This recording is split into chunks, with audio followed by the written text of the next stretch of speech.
The Guardians of the Galaxy and their Greatest Hits Volume 2 have landed in Marvel Snap this season, bringing with them a whole host of fantastic new cards and cosmetics. Today, with the season kicking off, we've got 3 brand new cards available right away, with Star-Lord, Master of the Sun being our awesome and likely powerful season pass card. We've got Maggus as our super premium pass slash new series 5 card, and Moondragon as our weekly series 5 release. Today's video is going to help get your deck building juices flowing with 6 different deck lists, all featuring our latest card releases. But before we dive into that, make sure you head on over to shop.marvelsnap.com to pick up your season pass with the maximum amount of extra goodies. If you purchase it on the online web shop, you're going to get a bonus Series 5 Snap Pack, as well as 3 Rainbow Refraction borders to boot. I want to start today by talking about Star-Lord, Master of the Sun. This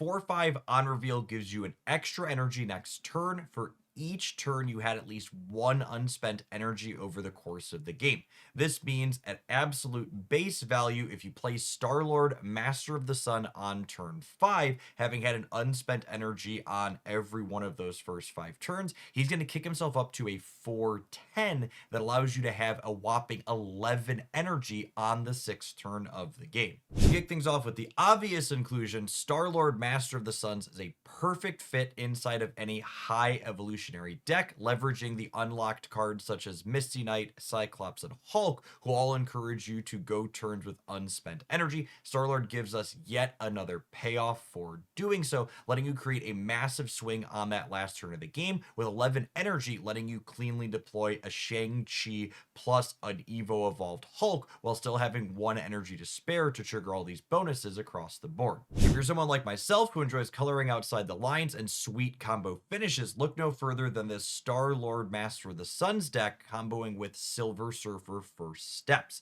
If you deploy Star-Lord into Silver Surfer's path on turn 5, he's going to be 10 power, which will give you 15 total power with just these 2 cards, allowing you to re-trigger Star-Lord again, giving you 20 points in a single lane and a whopping 16 energy on the 6th and final turn, letting you clean your opponent up in whatever way your hand will allow. This lets us make absolutely massive plays like Fin Fang Foom from our recent Dragon seasons, alongside Shang-Chi chopping down another lane, or Legion and Magneto completely disrupting your opponent's game plan by rearranging the locations or their cards on the board. The last place I wanted to call out Star-Lord, Master of the Sun as a potential inclusion is in Silver Surfer Shells. This archetype has always loved having extra energy on the last turn of the game, so that way it can make a big flourish while playing out multiple 3s. If you full enable Star-Lord in this archetype, 11 energy on the last turn means you can forge +3 3-drops, but even without that pie in the sky, Silver Surfer is an archetype that often has unspent energy on turns 1, 2, and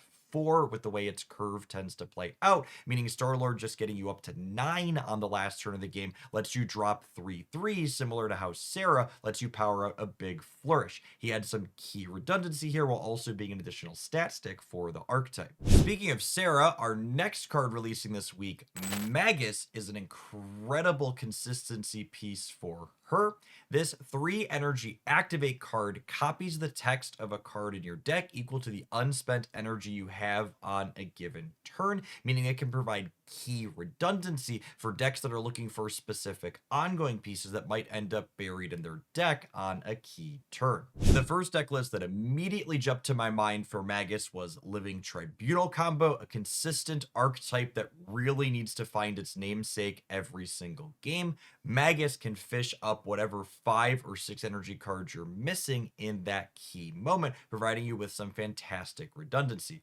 Onslaught buried, let Maggus double up your Iron Man. Living Tribunal nowhere to be found, let Maggus copy its text and spread your points across the board in a massive manner that your opponent's going to have a hard time keeping up with. In a pinch, Maggus can also pass on turn 5, being a copy of Iron Man or Sarah himself, giving you a lot of flexibility with the cards he's providing redundancy for in this shell. I think Maggus also has the chance to breathe some life into an old archetype, the Sarah Control deck. This archetype tended to live or die based on whether or not it could find its namesake to create that big flourish on the last turn of the game, and Maggus gives you some key redundancy here. I also love that alongside Jennifer Kale providing additional energy, Maggus can even pass with 5 unspent energy on turn 4, giving you 2 extra turns with all these powerful cost reductions. Maggus also isn't a one trick inside of this particular shell. If you pass with 4 energy unused, he can provide key redundancy on the interactive piece Stardust that can disrupt a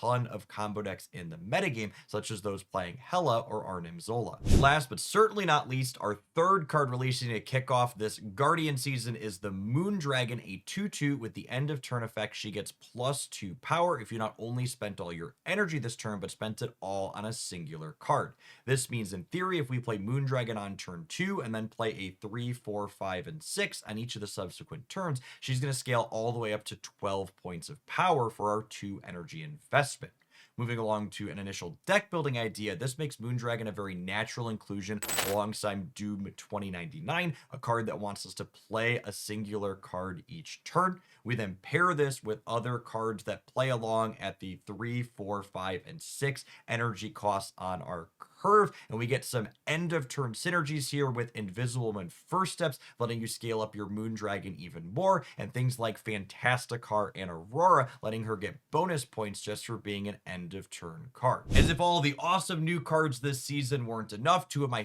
favorite limited time game modes are going to be returning as well, with Grand Arena coming first, including Major Victory as a brand new Series 4 card you're going to be able to obtain, followed up by Sanctum Showdown that's going to feature Starhawk as a brand new card release that you can obtain inside of it. I can't wait to make massive amounts of energy with Star-Lord, copy key cards with Maggus, and scale up an absolutely massive 2-drop in Moondragon as this new season of Marvel Snap kicks off. I would love to hear in the comments down below what deck list you're looking forward to trying out all these sweet new cards in. Appreciate everybody that made it all the way through to the end of this video, and I hope you hit whatever your goals are this season in Marvel Snap, and more importantly, have fun while you're doing it.